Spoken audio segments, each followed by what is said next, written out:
All right. Welcome back to another episode of the Thumb Strong Podcast.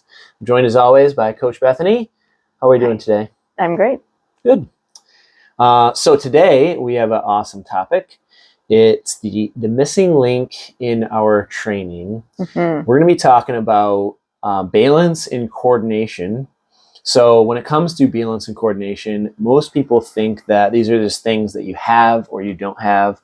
A lot of us think that our balance especially is just something that we lose as we age, and there's not really much we can do about it, right? And I hear a lot of people say like, "Oh, I'm uncoordinated," and think that's just like how they are as a person.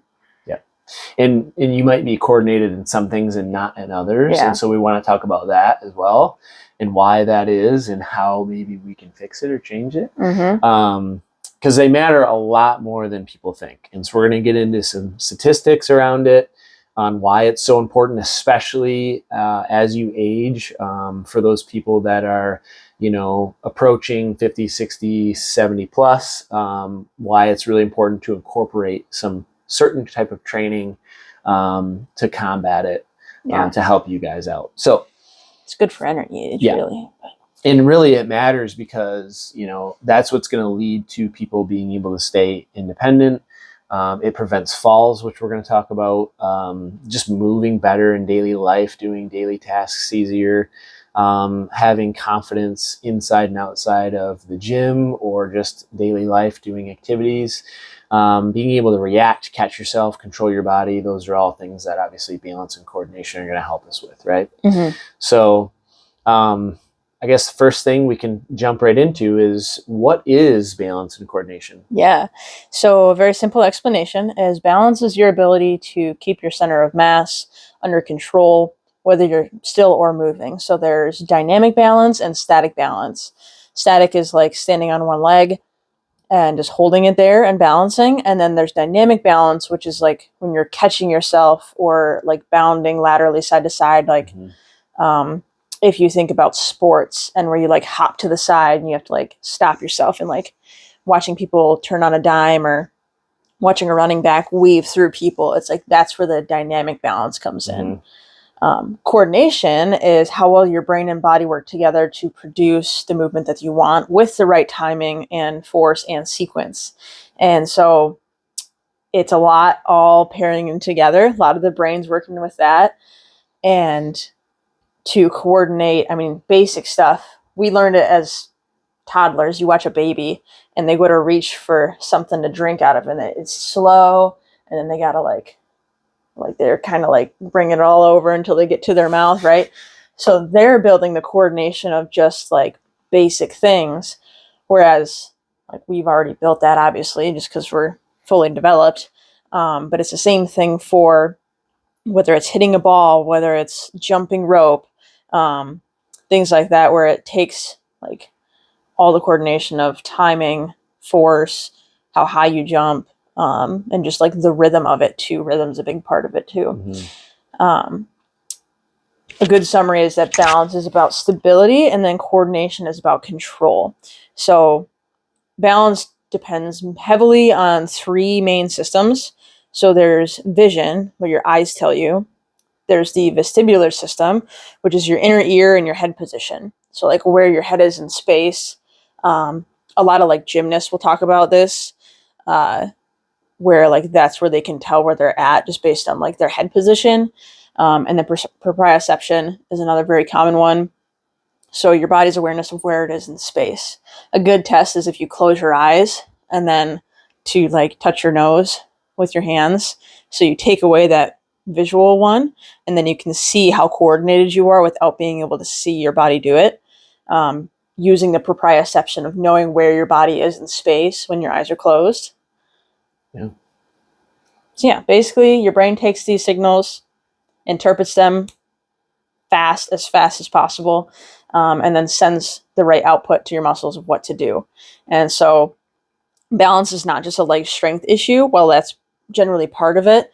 It's also a full body, full system skill, rather than just like having strong legs is going to be the key to balance. It's like, it's your brain too that's part of it as well. So if somebody is losing that balance and coordination, basically it's just the speed and like how quick that signal is for us to react, right? Yeah, like the They're reaction just kind of time. losing that quickness, and so there's actually a way that we can train that and improve it and keep it high, right? That's right. So that's what we're going to get into. But first, we're going to talk about, okay, why do we actually lose balance and coordination as we age? So there's a few main reasons. Obviously, one of them is going to be the loss of our strength in our muscle mass. So obviously, our muscle and our strength supports all of our joints and ligaments and basically keeps us together. So if we're weaker, if I have lower muscle, you're going to be a little bit more unsteady, have weaker balance, right?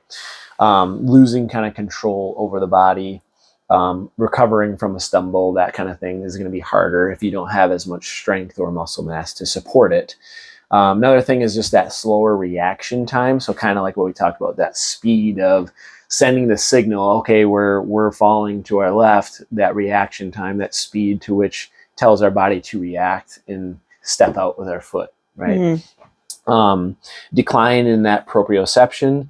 So that's the body's position sense. So research shows that aging can reduce the quality of that. Information coming from the legs, which affects our control. The other part of it's like the vision in the vestibular change.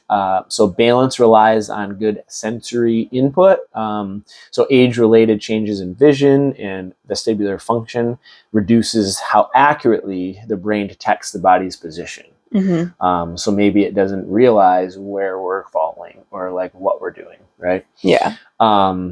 Less exposure to challenging movement. So typically as we age, we do a little bit less. Like we're not necessarily out, playing with the kids or doing sports, or maybe we reduce our amount of activity. Maybe we don't do as much manual type labor. Those things, as we age, typically that just kind of reduces in most cases. People get more cautious too. Yeah, and we're more cautious. So that's a big point of this is people just stop doing those movements that challenge the body's balance and coordination systems. So we sit more, we move a little bit less, we avoid uneven surfaces. We try to assist ourselves as much as possible. You're obviously not sprinting or jumping as much, like the sports, things like that. And when you do avoid all these things, or when you do reduce it, you do lose that ability. Yeah. So kind of like when we talk about developing muscle, like when we're strength training, we're basically signaling our body to create an adaptation.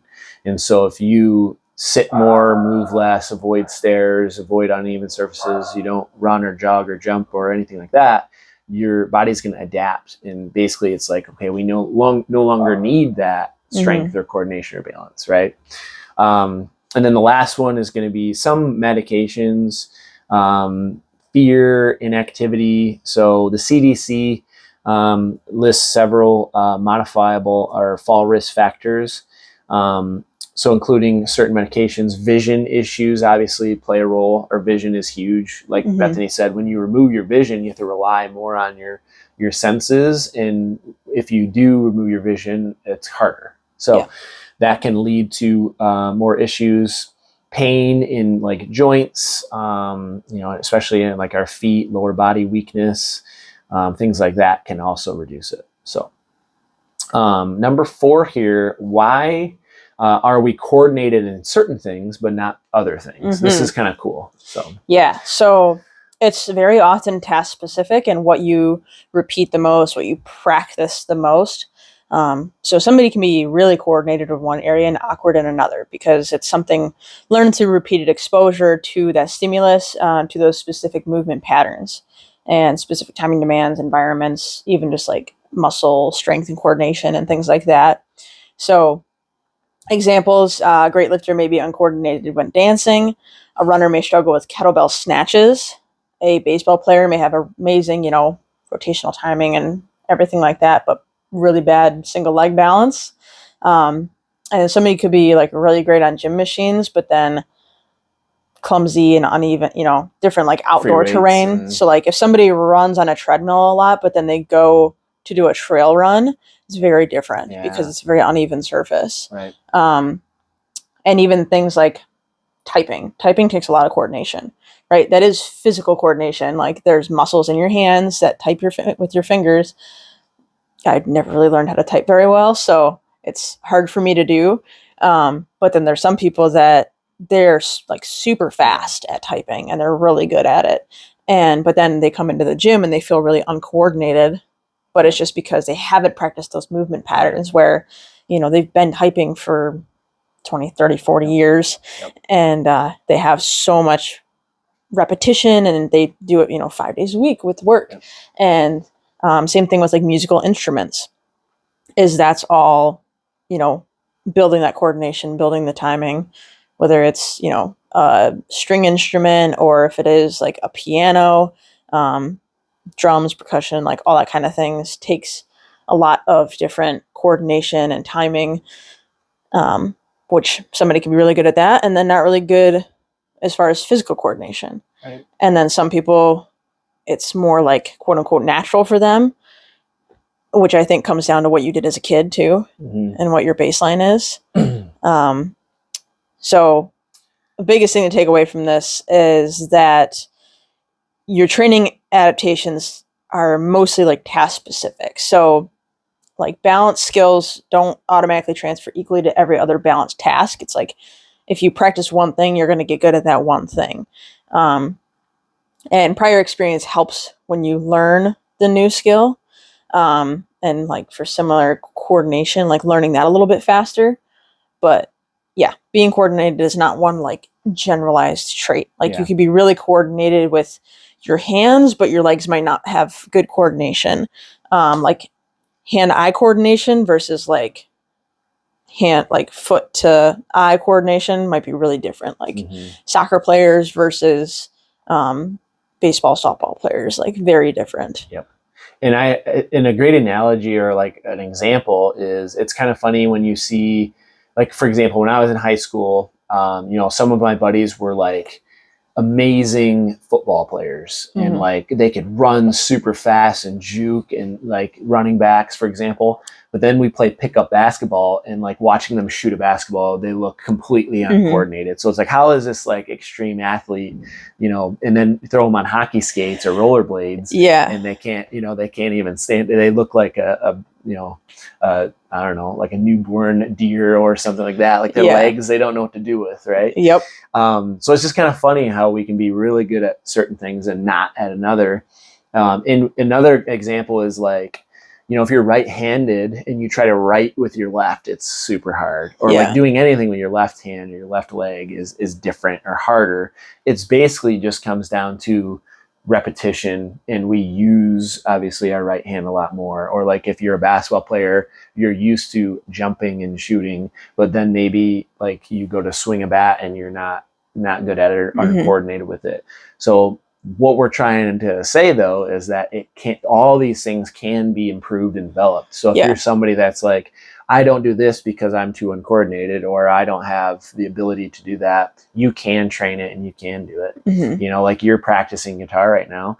I'm sure the first time you did it, it was probably very awkward and you couldn't play any strings, right? Yeah. And then all of a sudden just practicing and practicing, now your fingers are getting more used to it and the timing and everything like that. Yeah. Yeah. So you have to like think about where your finger is in space and like on each note and fret and everything like that.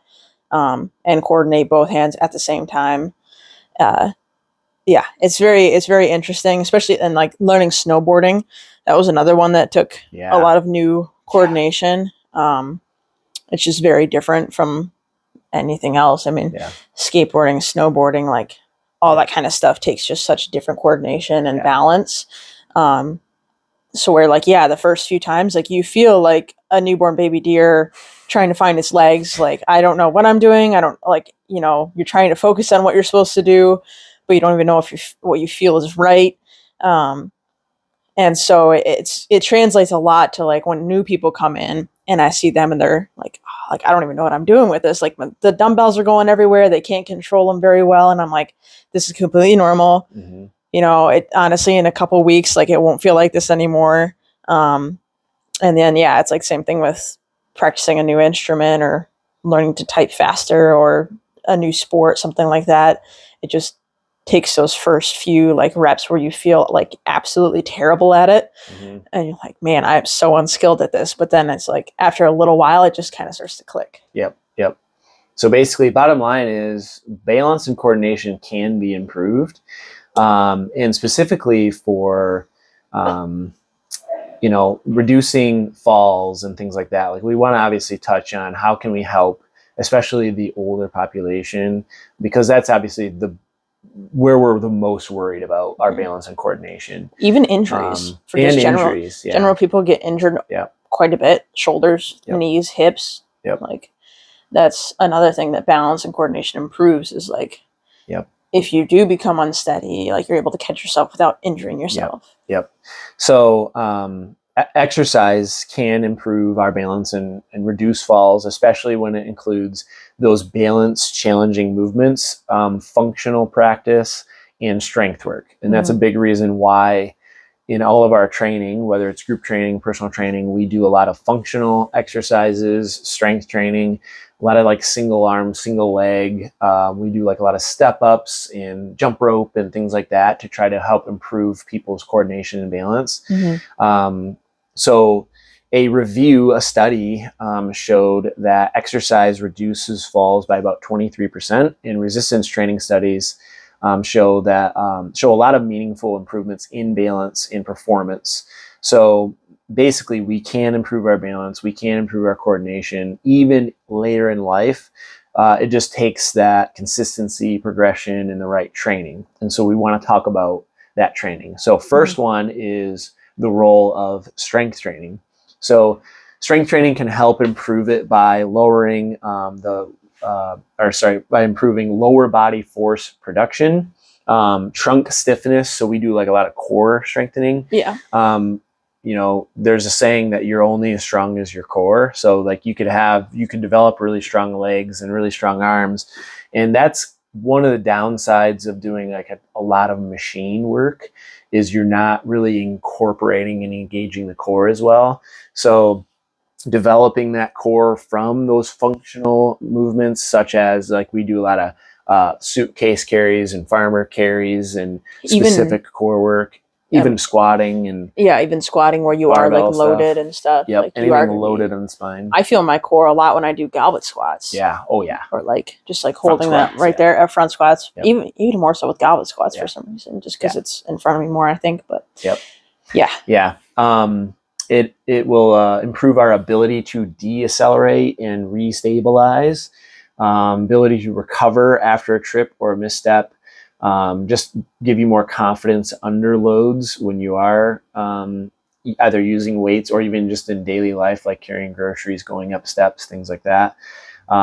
So basically, some practical kind of guidelines or exercises that we could do as far as strength training.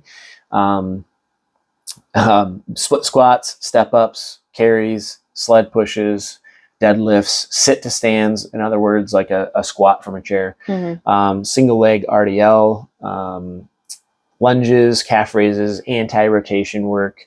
So these will help build up the legs, the hips, feet, trunk, and they're going to carry over into real life. So we try to do as much functional exercises, meaning it translates to real life scenarios that we're doing every day. Yeah. So how can we improve it? Other ways? So ways to improve it, obviously getting stronger. So incorporating at least 2 days a week of the muscle strengthening activity. That's obviously part of the general public guidance for health. But yeah, making sure that, general muscle strengthening is great, but if you can make it as specific to like the step ups, the single leg, unilateral type stuff, that will improve it even more. You can practice your balance directly. So, focusing on balance for 3 or more days a week, or like 3 balance sessions a week. It's very recommended by the WHO and NIA as well. And the goal is to make it progressively harder. So if you just keep practicing the same thing, like you're not really going to get any better. Like you have to find the balance. So not so easy that it's not challenging at all. But you don't want it to be so hard that it's way too challenging and you can't do it. Like it needs you need to be slightly unstable or slightly out of balance and like having to focus on it, but nothing too crazy. Like it shouldn't be like, oh, I'm getting a really hard workout from this. It's more of just like, oh, this is a challenging to practice. Mm-hmm. So examples of progressions would be like feet together squats, then like a split stance, and then like a single leg squat. Or like starting on stable ground, then moving to unstable or changing surfaces. Having your eyes open versus having your eyes closed is different too. Using body weight versus like the loaded carries or offset or uneven loads. Doing simple movement versus movement with like a reach and rotation or different like dynamic movements. For example, would be like a lunge. You could go from like a ring lunge to a bodyweight lunge to then like a weighted lunge. Then you could do a lunge with a high knee drive. Mm-hmm. And so like coming off the ground, driving your knee up. So that's even more balance and coordination. Yep. And then you could do like an offset. So a lot of times we'll do like a single dumbbell or kettlebell lunge or overhead or front rack. So we have a weight on one side of our body, either at our side, our shoulder, or overhead is even the hardest. Yeah. Because you got to stabilize and hold that weight overhead. So you're really staying straight up and you're lunging on one leg as well. So like things like that you can progress in that make it harder. Yeah. And then training specific things that you want to improve. So obviously specificity matters with this. So if you want better hiking balance, you want to, hike on uneven surface. If you want better footwork, practice your footwork with like ladder drills or jumping rope. If you want better coordination for, pickleball or something like that, training your foot placement or direction changes or reaction drills. And just moving in more ways in general as well, of like doing backwards walking, playing different sports, doing pickleball, tennis, badminton, snowboarding, skiing, skateboarding, dancing, martial arts, gymnastics. What else? Even probably things like yoga and Pilates and things like that, where you're moving throughout different ranges and balancing and holding it incorporates a lot of core stability. Mm-hmm. So that would be great to incorporate. Yeah, that's a great like entry level of like, okay, I'm just starting to get into this, like learning some basics, and then starting to add some more of the dynamics type stuff. Yep. And just for like a protocol to go a little bit more in depth with some exercises, we've got a laundry list here, which I can include as a document in the comments if I need to. But for like lower body strength training, as we recommend, like all those exercises that we recommended, 2 to 3 days a week, 2 to 4 sets per exercise, somewhere between 6 and 12 or 8 and 15 reps per exercise. And then you're trying to improve that by progressing every few weeks. You don't want to do the exact same thing, like Bethany said, indefinitely. You want to change up either advancing the exercise, so like going from body weight to a weighted, or going from 2 feet to 1 leg, adding weight or adding reps or adding another set over time throughout the year is going to be ways that we can progress and get better in this. For some like static balance drills, you can just feet together stand, a half tandem stand, a tandem stand, single leg stand, single leg stand with like a little bit of support if you need to. But like a lot of times when we do split squats, we have a lot of clients, like we'll do it in between the rig or next to something that they can kind of touch or hang on to if they need to, and then eventually they can remove that and do it without it. Right. So some of those holds or static things where you're trying to like balance on one leg, for example, maybe you do 20 to 30 seconds, 2 to 4 sets, 3 times a week. So something like that, I mean, you could literally just do a couple exercises and it would take you like 5 minutes, Yeah, even just like adding in 1 or 2 things at the end of your normal workout. Yeah, or you could do it at work. Like if you're at your desk, you can stand up, stand on one leg, simple things like that. Do a few lunges, just to kind of move. Even like our dynamic stretching, that actually is helping our body move through motion and improving our coordination. So the dynamic versus static, it's kind of reminds me of like, okay, we do static and dynamic stretching. Let's do some dynamic and static coordination balance drills as well. Yeah. So some of those dynamic balance could be marching, lateral stepping, crossover walking, backward walking, step over drills, just controlled direction changes. And again, you're doing 2 to 4 rounds, certain time or reps a couple times a week. The carries and anti-rotation, we really like to incorporate a lot of this. So farmer carry, where you're holding weight in each hand, kettlebell, dumbbell, could be even grocery bags, gallon of milk, it doesn't matter. But you're doing a loaded carry, and then suitcase is offset. So you only have one weight in one hand, and then you're going to want to do both sides for a few rounds of maybe you go 20 yards or 30 yards before you switch or take a rest, and do that a few times a week. Coordination specific. So obviously a lot of athletes work on this, but it can be obviously good for anybody, is to do like a ladder or a cone drill, reaction drill, even like catching a ball, things like ping catch, bouncing a ball off a wall, catching it. That's going to improve our hand-eye coordination, jumping rope. So there's a lot of different ways, like dance, sport, like we mentioned, pickleball and tennis and all that stuff. Pickleball is blowing up everywhere. And it's probably like the most popular kind of game, sport, exercise for a lot of seniors and retirees too, which anybody, is fantastic. Yeah.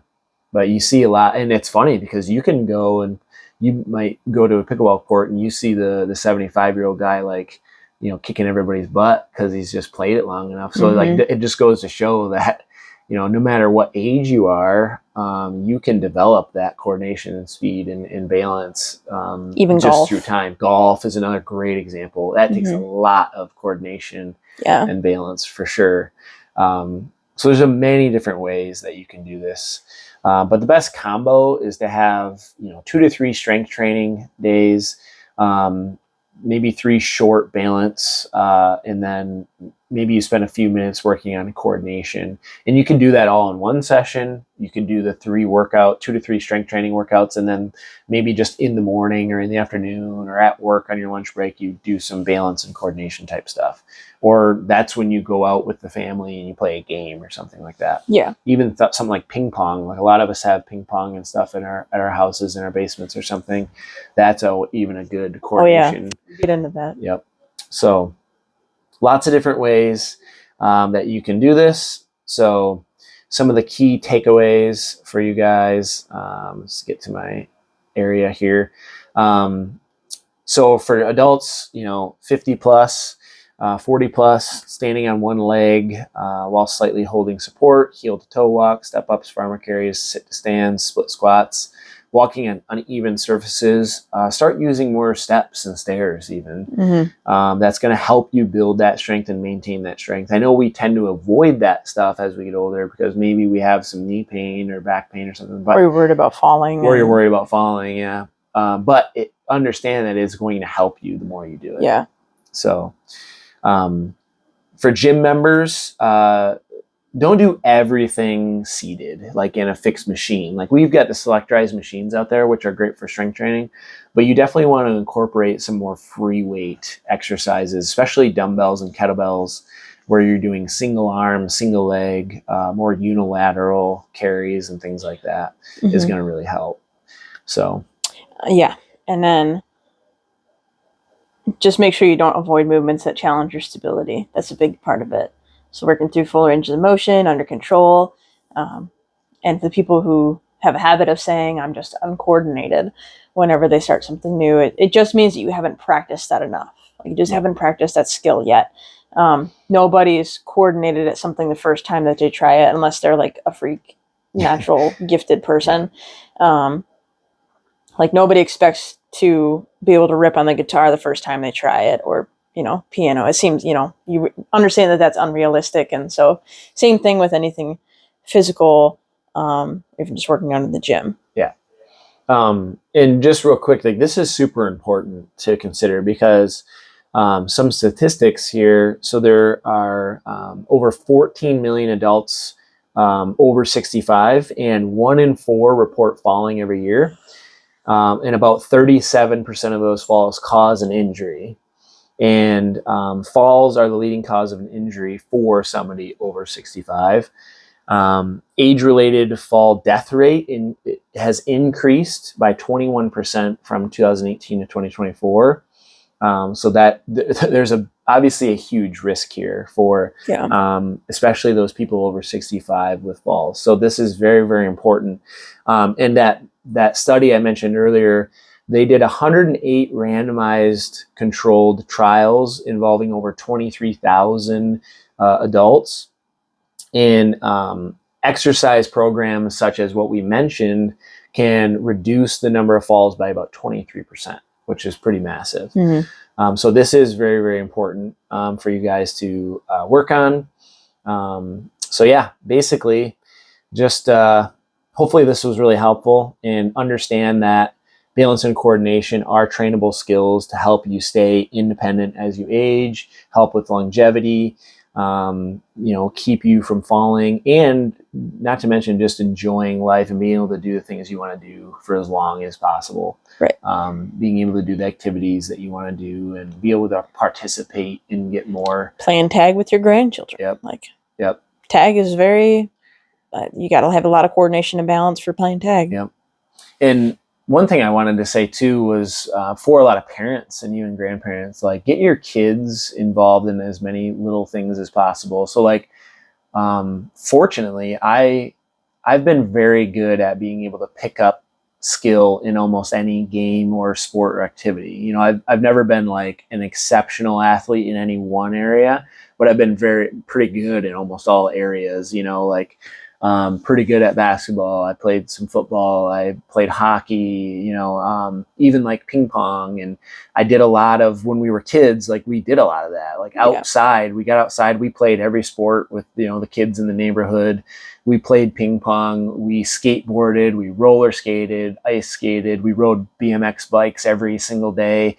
Like there were so many little things that we did. And that I think really led to like me having a lot better balance and coordination and being able to pick up different things a lot faster. So the more you can get your kids involved in that type of stuff, the better, I think. Yeah.